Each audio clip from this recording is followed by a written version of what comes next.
በዓለም አቀፍ የጂኦፖለቲካ መድረክ ላይ ለብዙ አስርት ዓመታት ዋነኛው የውጥረት ማዕከልና የዓለም ስጋት ሆኖ የቆየው የመካከለኛው ምስራቅ ቀውስ አሁን ላይ ታሪካዊ በሚባል ሁኔታ ትኩረቱን ወደ ሩቅ ምስራቅ እያዞረ መሆኑን የሚያሳዩ ስልታዊና ወታደራዊ ክስተቶች በጉልህ እየታዩ ነው። ይህ ሽግግር ተራ የፖለቲካ ለውጥ ሳይሆን የዓለም የኃይል ሚዛን የሚለካበት መድረክ ከአሸባሪዎችና ከሽምቅ ተዋጊዎች ፍልሚያ ወጥቶ በኒውክሌር የታጠቁ ሀያላን ሀገራት በቀጥታ ወደሚጋፈጡበት የኮሪያ ልሳነ ምድር መሸጋገሩን ያሳያል። እንደ አውሮፓውያኑ አቆጣጠር አፕሪል 8 ቀን 2026 በሰሜን ኮሪያ የተካሄደው ተከታታይ የሚሳኤል ሙከራና እርሱን ተከትሎ የመጣው የዲፕሎማሲያዊ ፍጥጫ ይህንን የቀውሶች ሽግግር በይፋ ያበሰረ ክፍተት ሆኖ ተመዝግቧል። በዛሬው ዕለት በሰሜን ኮሪያ የምስራቅ ጠረፍ ከምትገኘው ስልታዊዋ የወንሳን ከተማ የተተኮሱት በርካታ የባለስቲክ ሚሳኤሎች የዓለምን መገናኛ ብዙሃን ትኩረት በቅጽበት ስበዋል። የደቡብ ኮሪያ የጦር ኃይሎች ጥምር እዝ እንደገለጸው እነዚህ ሚሳኤሎች በተለያዩ ርቀቶችና ከፍታዎች ላይ የተተኮሱ ሲሆን በተለይም አንደኛው ሚሳኤል ከ700 ኪሎ ሜትር በላይ ርቀት መሸፈን መቻሉ ወታደራዊ ተንታኞችን አስደምሟል። ይህ የርቀት አቅም ተራ ወታደራዊ ሙከራ ሳይሆን ሰሜን ኮሪያ በቀጠናው ላይ ያላትን የጥቃት ወሰን በከፍተኛ ሁኔታ ማሳደጓን የሚያሳይ ነው። 700 ኪሎ ሜትር ማለት መላውን የደቡብ ኮሪያ ግዛት ብቻ ሳይሆን በጃፓን ደቡባዊና ማዕከላዊ ክፍሎች የሚገኙ የአሜሪካ የጦር ሰፈሮችንና የጃፓን ስልታዊ የኢኮኖሚ ማዕከላትን በቀጥታ ኢላማ ውስጥ የሚያስገባ ነው። የሚሳኤል የታየበት ፍጥነትና የሄደበት ከፍታ የራዳር መከላከያዎችን ሰብሮ የመግባት አቅም እንዳለው የሚጠቁም ሲሆን ይህም በሴውልና በቶኪዮ ላይ ከፍተኛ የደህንነት ስጋትን ፈጥሯል። የሚሳኤሎቹ የቴክኖሎጂ ብቃት ሲመረመር ሰሜን ኮሪያ ከፈሳሽ ነዳጅ ወደ ጠንካራ ነዳጅ ቴክኖሎጂ ሙሉ በሙሉ መሸጋገሯን የሚያሳዩ ፍንጮች ታይተዋል። ጠንካራ ነዳጅ የሚጠቀሙ ሚሳኤሎች ለረጅም ጊዜ ተከማችተው ሊቆዩ የሚችሉና ከመተኮሳቸው በፊት ለጥቂት ደቂቃዎች ብቻ ዝግጅት የሚጠይቁ በመሆናቸው ጠላት ቀድሞ ጥቃት የመሰንዘር ዕድሉን እጅግ ያጠበዋል። ቀደም ሲል የነበሩት ፈሳሽ ነዳጅ የሚጠቀሙ ሚሳኤሎች ለሰዓታት የሚቆይ ነዳጅ የመሙላት ሂደት ስለሚጠይቁ የአሜሪካ ሳተላይቶች እንቅስቃሴውን በቀላሉ ለመከታተልና እርምጃ ለመውሰድ ያመቻቸው ነበር። አሁን ግን ሰሜን ኮሪያ ያሳየችው አቅም ሚሳኤሎቹን በተንቀሳቃሽ መኪናዎች ላይ በመጫን ከዋሻዎች ወይንም ከጫካዎች ውስጥ ድንገት በማውጣት የመተኮስ ብቃትን ያካተተ ነው። የቴክኖሎጂ በደቡብ ኮሪያና በአሜሪካ የሚሳኤል መከላከያ ዘዴዎች ላይ ከፍተኛ ጫና የሚፈጥር ሲሆን የቀጠናውን የኃይል ሚዛን ወደ ሰሜን ኮሪያ ወታደራዊ የበላይነት ሊያዘነብለው ይችላል የሚል ስጋትም እንዲነግስ አድርጓል። ይህ ወታደራዊ እንቅስቃሴ የተከናወነበት ዲፕሎማሲያዊ ድባብ ደግሞ የጉዳዩን አሳሳቢነት ይበልጥ ያጎሏል። በቅርቡ ደቡብ ኮሪያ ውስጥ ስልጣን የያዘውና መጠነኛ ሊበራል አዝማሚያ ያለው የሊ ጄሚዩንግ መንግስት ከሰሜን ኮሪያ ጋር ያለውን ግንኙነት ለማለሳለስና የሰላም ውይይቶችን ለመጀመር ተደጋጋሚ ፍላጎት አሳይቶ ነበር። እንዲያውም ፕሬዝዳንት ሊ ሰሜን ኮሪያ ደቡብ ኮሪያን በድሮን ጥሰት በከሰሰችበት ወቅት ጥበብ የተሞላበት የተባለ የይቅርታና የጸጸት መግለጫ ሰጥተው ነበር። ሆኖም ግን የዛሬው የሚሳኤል ሙከራ የተካሄደው ይህ የሰላም ጭላንጭል በታየበት ማግስት መሆኑ ሰሜን ኮሪያ ለዲፕሎማሲያዊ ንግግሮች ያላትን ንቀትና ግትርነት ያሳያል። የሰሜን ኮሪያ ከፍተኛ ባለስልጣናት ደቡብ ኮሪያን የዓለም ድንቅ ሞኞች በማለት መሳደባቸውና ደቡብ ኮሪያን እንደ ዋነኛ ጠላት መፈረጃቸው በሁለቱ ሀገራት መካከል ያለው የፖለቲካ ልዩነት ከንግግር በላይ መሆኑንና ጉዳዩ ወደ ወታደራዊ የበላይነት ፍለጋ መሸጋገሩን ያረጋግጣል። የሚሳኤል ጦርነት ስጋት ከመካከለኛው ምስራቅ ወደ ኮሪያ ልሳነ ምድር መሸጋገሩ የዓለምን ጂኦፖለቲካዊ አሰላለፍ የሚቀይር ትልቅ ክስተት ነው።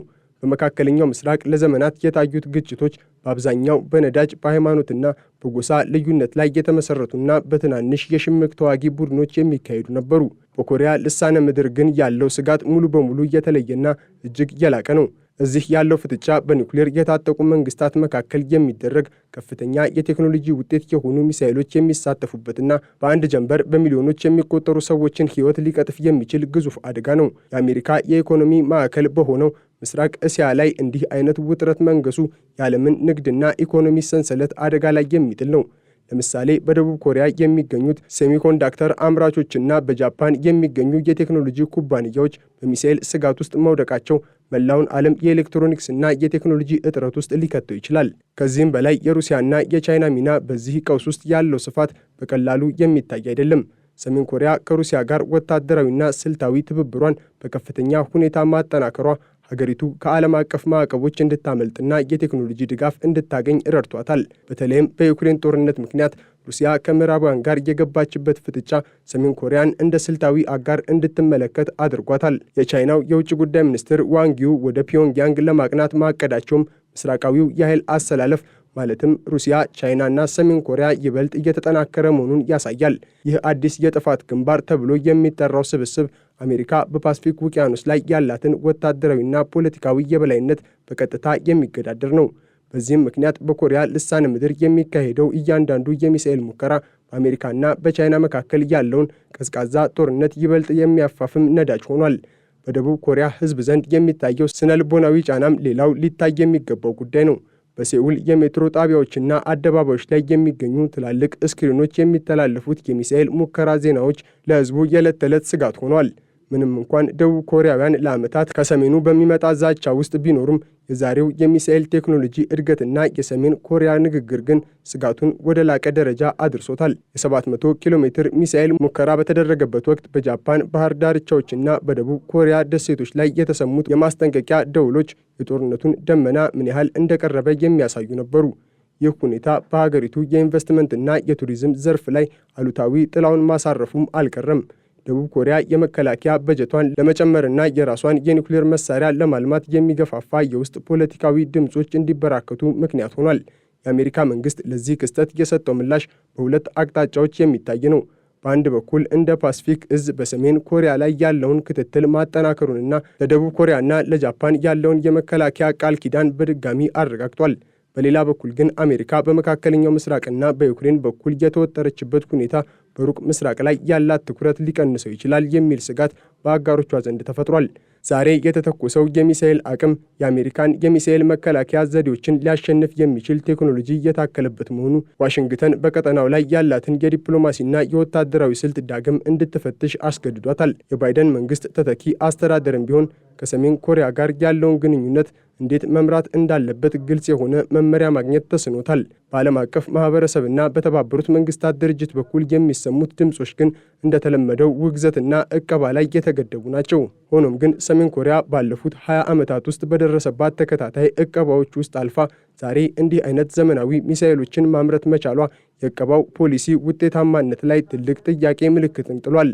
እንዲያውም ዕቀባው ሰሜን ኮሪያን ይበልጥ ራሷን እንድትችልና ወታደራዊ አቅሟን ብቻ እንድታጎለብት አድርጓታል የሚሉ ተከራካሪዎች አሉ።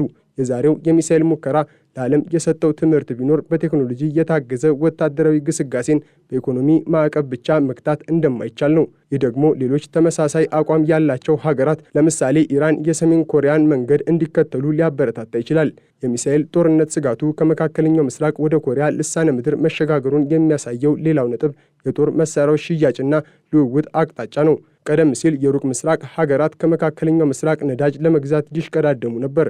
ዛሬ ግን ሰሜን ኮሪያ ለሩሲያና ለሌሎች ቀጠናዎች ሚሳኤሎችንና መድፎችን የምታቀርብ ትልቅ ወታደራዊ ላኪ ሆናለች። ይህ የኢኮኖሚ ለውጥ ሰሜን ኮሪያ ለጦር መሳሪያ ልማቷ የሚያስፈልጋትን ገንዘብ በቀላሉ እንድታገኝ ረድቷታል። በዚህም ምክንያት በኮሪያ ልሳነ ምድር የሚካሄደው እያንዳንዱ የሚሳኤል ሙከራ የዓለምን የወታደራዊ ኢንዱስትሪ አቅጣጫ የሚወስንና ሀያላን ሀገራትን አዳዲስ የመከላከያ ቴክኖሎጂዎችን እንዲያመርቱ የሚያስገድድ ሆኗል። በሰሜን ኮሪያ በኩል የሚታየው ስልታዊ ግልጸኝነት ማጣት የቀጠናውን ሀገራት ይበልጥ ስጋት ላይ ጥሏል። ዛሬ የተተኮሱት ሚሳኤሎች ተራ የጦር ራሶች ወይንስ የኒውክሌር ራሶች ለመሸከም የተነደፉ ናቸው የሚለው ጥያቄ እስካሁን ምላሽ አላገኘም። ሰሜን ኮሪያ የኒውክሌር መሳሪያዋን ለማንም እንደማታስረክብና የማይመለስ ደረጃ ላይ መድረሷን በሕገ መንግስቷ ጭምር መደንገጓ በቀጠናው ላይ ያለው ስጋት ለረጅም ጊዜ የሚቆይ መሆኑን ያሳያል። ይህ ደግሞ በምስራቅ እስያ ሀገራት መካከል አዲስ የጦር መሳሪያ ውድድር እንዲጀመር አድርጓል። ጃፓን የመከላከያ ኃይሏን ወደ ማጥቃት ኃይል ለመለወጥ የምታደርገው ጥረትና ደቡብ ኮሪያ የምታካሄደው ዘመናዊ የባህር ላይ ግንባታ የዚህ ውድድር ውጤቶች ናቸው። የሚሳኤል ጦርነት ስጋቱ ወደ ሩቅ ምስራቅ መሸጋገሩ የዓለም ፖለቲካ ትኩረትን ብቻ ሳይሆን የዓለም አቀፍ ደህንነትን ትርጉምም ቀይሮታል። በመካከለኛው ምስራቅ የነበረው ግጭት በአብዛኛው የክልላዊ የበላይነት ፍለጋ ቢሆንም በሩቅ ምስራቅ ግን ያለው ግጭት የዓለምን ስልጣኔ ቀጣይነት የሚወስን ነው። የሰሜን ኮሪያ ሚሳኤሎች ዛሬ ያሳዩት አቅም የሰው ልጅ በፈጠረው ቴክኖሎጂ ራሱን የማጥፋት ዕድሉ ምን ያህል ከፍተኛ እንደሆነ ያሳያል። 700 ኪሎ ሜትር ርቀት ተጉዞ በባህር ላይ ያረፈው ሚሳኤል ለሰላም ወዳዱ የዓለም ሕዝብ ትልቅ ማስጠንቀቂያ ደወል ነው። ይህ ደወል ደግሞ በዲፕሎማሲያዊ መንገድ ካልተገታ ነገ ወደ ታላቅ የጥፋት ድምፅ ሊቀየር ይችላል። የሰሜን ኮሪያ የሚሳኤል ቴክኖሎጂ እድገት ካለፉት 10 ዓመታት በበለጠ ፍጥነት መመንደጉ በቀጠናው ያሉትን ሀገራት ብቻ ሳይሆን የዓለምን ወታደራዊ ስትራቴጂስቶች እንቅልፍ የሚነሳ ሆኗል። ዛሬ የተተኮሰው የ700 ኪሎ ሜትር ርቀት ያለው ሚሳኤል የሀገሪቱን ስልታዊ የመምታት አቅም ወደ አዲስ ምዕራፍ ማሸጋገሩን የሚያሳዩ በርካታ ወታደራዊ ምክንያቶች አሉ።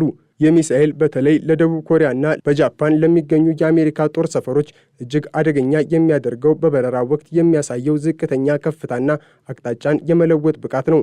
ይህም ማለት ተለምዷዊ የሚሳኤል መከላከያ ዘዴዎች ሚሳኤሉን በራዳር ተከታትለው ለመምታት ያላቸው ዕድል እጅግ አነስተኛ ነው። ይህ ሁኔታ በደቡብ ኮሪያ ላይ ትልቅ የደህንነት ክፍተትን የሚፈጥር ሲሆን ሴውልንና አካባቢዋን ከማንኛውም ድንገተኛ ጥቃት ለመከላከል የሚደረገውን ጥረት እጅግ ውስብስብ ያደርገዋል። ይህ የሚሳኤል ሙከራ ከዓለም አቀፍ ፖለቲካ አንጻር ሲታይ የጦርነት ስጋት ከመካከለኛው ምስራቅ ወደ ሩቅ ምስራቅ መሸጋገሩን የሚያረጋግጥበት ሌላው ነጥብ ግጭቱ ሊያስከትል የሚችለው የኒውክሌር አደጋ መጠን ነው። በመካከለኛው ምስራቅ የሚታዩ ግጭቶች ምንም እንኳን እጅግ ደም አፋሳሽ ቢሆኑም በአብዛኛው በባህላዊ የጦር መሳሪያዎች ላይ የተመሰረቱ ናቸው። በኮሪያ ልሳነ ምድር ያለው ውጥረት ግን የሰው ልጅን ስልጣኔ በአንድ ጀንበር ሊያጠፋ የሚችል የኒውክሌር ጦርነት የመቀስቀስ አቅም አለው። ሰሜን ኮሪያ አሁን ላይ ታክቲካል ኒውክሌር የተባሉትን በጦር ሜዳ ላይ በቀጥታ ጥቅም ላይ ሊውሉ የሚችሉ ትናንሽ የኒውክሌር መሳሪያዎችን ማልማቷ የጦርነቱን ስጋት ይበልጥ አሳሳቢ ያደርገዋል። ዛሬ የተተኮሱት ሚሳኤሎች እነዚህን ትናንሽ የኒውክሌር ራሶች ተሸክመው የመሄድ አቅም እንዳላቸው የሚጠቁሙ መረጃዎች መውጣታቸው በዋሽንግተንና በሴኡል የደህንነት ቢሮዎች ውስጥ ከፍተኛ ድንጋጤን ፈጥሯል። የአሜሪካ ወታደራዊ አመራሮች እንደሚሉት ሰሜን ኮሪያ የምታካሂደው የሚሳኤል ሙከራ ለአሜሪካ የመከላከል ጃንጥላ ትልቅ ፈተና ነው። አሜሪካ ለደቡብ ኮሪያ የምትሰጠው የደህንነት ዋስትና ሰሜን ኮሪያ አሜሪካን በቀጥታ በሚመቱ ሚሳኤሎች የምትገዳደር ከሆነ ዋጋ ሊያጣ ይችላል የሚል ስጋት አለ። ሰሜን ኮሪያ የዛሬውን ሚሳኤል ስትተኩስ አሜሪካ ለደቡብ ኮሪያ የምታደርገውን ድጋፍ እንድታቋርጥ ለማስገደድ የታለመ ስነ ልቦናዊ ጫና ማሳደሯን በግልጽ ይታያል። ይህ ከፍተኛ ጫና የመፍጠር ስልት ሰሜን ኮሪያ ለዓመታት ስትጠቀምበት የቆየ ቢሆንም የዛሬው ግን በቴክኖሎጂ እድገት የታጀበ በመሆኑ አደጋውን እጅግ የላቀ ያደርገዋል። ከኢኮኖሚ አንጻር ሲታይ ይህ የጦርነት ስጋት ሽግግር በዓለም አቀፍ ገበያ ላይ እያሳደረ ያለው ጫና ከፍተኛ ነው። የምስራቅ እስያ ቀጠና የዓለም የኢኮኖሚ ሞተር በመሆኑ በልሳነ ምድሩ የሚታየው አለመረጋጋት በቀጥታ የዓለምን የንግድ ልውውጥ ይነካል። የደቡብ ኮሪያ የፋይናንስ ገበያና የጃፓን ገበያ በሚሳኤል ሙከራዎቹ ምክንያት መዋዠቅ ማሳየታቸው ባለሀብቶች በቀጠናው ላይ ያላቸውን እምነት እየቀነሰ መሆኑን ያሳያል። ይህ የኮሪያ ቅናሽ ተብሎ የሚጠራው የኢኮኖሚ ስጋት ሰሜን ኮሪያ በደቡብ ኮሪያ ላይ የምታደርገው ሌላኛው የጦርነት ገጽታ ነው። በመካከለኛው ምስራቅ የነዳጅ ዋጋ መዋዠቅ ለዓለም ኢኮኖሚ ስጋት እንደነበረ ሁሉ አሁን ደግሞ በምስራቅ እስያ የሚታየው የቴክኖሎጂና የኢንዱስትሪ መስተጓጎል ስጋት የዓለምን ኢኮኖሚ ሰንሰለት አደጋ ላይ ጥሎታል። የተባበሩት መንግስታት ድርጅት የጸጥታው ምክር ቤት በዚህ ጉዳይ ላይ አቋሙ በከፍተኛ ሁኔታ መከፋፈሉ በሰሜን ኮሪያ የሚሳኤል ፕሮግራም መፋጠን ሌላው ምክንያት ነው። ሩሲያና ቻይና በሰሜን ኮሪያ ላይ የሚጣሉ ተጨማሪ ማዕቀቦችን በቬቶ ፓወር አማካኝነት ውድቅ ማድረጋቸው ምክር ቤቱ አቅመቢስ እንዲሆን አድርጎታል። ይህ የዓለም አቀፍ ተቋማት አለመግባባት ሰሜን ኮሪያ እንደ ልቧ እንድትፈነጭና የሚሳኤል ሙከራዎቿን እንድታጠናክር ምቹ ሁኔታን ፈጥሮላታል። በመካከለኛው ምስራቅ ጉዳይ ላይ የሚታየው የዓለም ሀያላን ሀገራት ልዩነት አሁን ወደ ሩቅ ምስራቅ በመሸጋገር የኮሪያ ልሳነ ምድርን የአዲሱ ቀዝቃዛው ጦርነት ዋነኛው መድረክ አድርጎታል። ይህም ማለት የቀጠናው ሰላም የሚወሰነው በሁለቱ ኮሪያዎች ብቻ ሳይሆን በሀያላን ሀገራት መካከል ባለው ስትራቴጂካዊ ሽኩቻ ጭምር ነው። የሰሜን ኮሪያ ህዝባዊ ግንኙነትና የዜና ማሰራጫዎች የዛሬውን ሙከራ የገለጹበት መንገድ ሀገሪቱ ለጦርነት ያላትን ዝግጁነት ለማሳየት ያለመ ነው። የደቡብ ኮሪያን ባለስልጣናት የዓለም ድንቅ ሞኞች በማለት መሳለቃቸው በሰሜን ኮሪያ ህዝብ ዘንድ የብሔርተኝነት ስሜትን ለመቀስቀስና የውጭ ጠላቶችን ስጋት ለማጉላት የታለመ ፕሮፓጋንዳ ነው። ይህ አይነቱ የውስጥ ቅስቀሳ መንግስት ወታደራዊ በጀቱን እንዲያሳድግና የኒውክሌር ፕሮግራሞቹን እንዲቀጥል ህዝባዊ ድጋፍ ለማግኘት ይረዳዋል። በሌላ በኩል በደቡብ ኮሪያ በኩል የሚታየው ህዝባዊ ስሜት የተደበላለቀ ነው። ከፊሉ ህዝብ በሰሜን ኮሪያ ድርጊት ክፉኛ ሲቆጣ፣ ሌላኛው ወገን ደግሞ በዲፕሎማሲያዊ መንገድ መፍትሄ እንዲያገኝ ይሻል። ይህ የውስጥ የፖለቲካ ክፍፍል ደቡብ ኮሪያ ለሰሜን ኮሪያ ትንኮሳ የምትሰጠውን ምላሽ ወጥ እንዳይሆን ያደርገዋል። የሚሳኤል ጦርነት ስጋቱ ወደ ሩቅ ምስራቅ መሸጋገሩ የሳይበር ጦርነትንና የጠፈር ቁጥጥርን ይበልጥ ወሳኝ አድርጎታል። ሰሜን ኮሪያ የራሷን የስለላ ሳተላይት ወደ ጠፈር ማምጠቋ የዛሬው የሚሳኤል ሙከራ በትክክል ኢላማውን መምታቱን ለማረጋገጥ ይረዳል። ይህ ደግሞ አሜሪካና አጋሮቿ በቀጠናው ላይ ያላቸውን የመረጃ የበላይነት የሚገዳደር ነው። የሳይበር ጥቃቶችም ቢሆኑ የዚህ ጦርነት አካል ሆነዋል። ሰሜን ኮሪያ በደቡብ ኮሪያ የመንግስት መስሪያ ቤቶችና ወታደራዊ ተቋማት ላይ የምታደርሰው የሳይበር ጥቃት ከሚሳኤል ሙከራዎቹ ጋር ተቀናጅቶ የሚካሄድ ድብቅ ጦርነት ነው። ይህ ሁሉ ተደምሮ የኮሪያ ልሳነ ምድር በዓለም ላይ እጅግ አደገኛና የተወሳሰበ የግጭት ቀጠና አድርጎታል። በቀጣይ ሊከሰቱ የሚችሉ ሁኔታዎችን ስንገምት የኮሪያ ልሳነ ምድር ወደ 3 አማራጮች ሊያመራ እንደሚችል ይታሰባል። አንደኛው ውጥረቱ እየጨመረ ሄዶ ወደ 7ኛው የኒውክሌር ሙከራ ሊያመራ ይችላል። ይህ ሙከራ ከተካሄደ የቀጠናው ኃይሎች የሚሰጡት ምላሽ ይበልጥ ጠንካራ በመሆኑ ግጭቱ ወደ ቀጥተኛ ጦርነት የመቀየር እድሉ ሰፊ ነው። ሁለተኛው አማራጭ አሁን ያለው የሞት ሽረት ሁኔታ ለረጅም ጊዜ መቀጠል ነው። በዚህ ሁኔታ ሰሜን ኮሪያ ሚሳኤሎቿን ማልማቷን ትቀጥላለች። ደቡብ ኮሪያና አሜሪካ ደግሞ ማዕቀቦቻቸውንና ወታደራዊ ልምምዳቸውን ያጠናክራሉ። ሶስተኛውና እጅግ አስቸጋሪው አማራጭ ዳግም ወደ ድርድር ጠረጴዛ መመለስ ነው። ሆኖም ግን የዛሬው የሚሳኤል ሙከራና እሱን ተከትሎ የመጣው ስድብ ለድርድር ያለውን እድል እጅግ አጥብቦታል።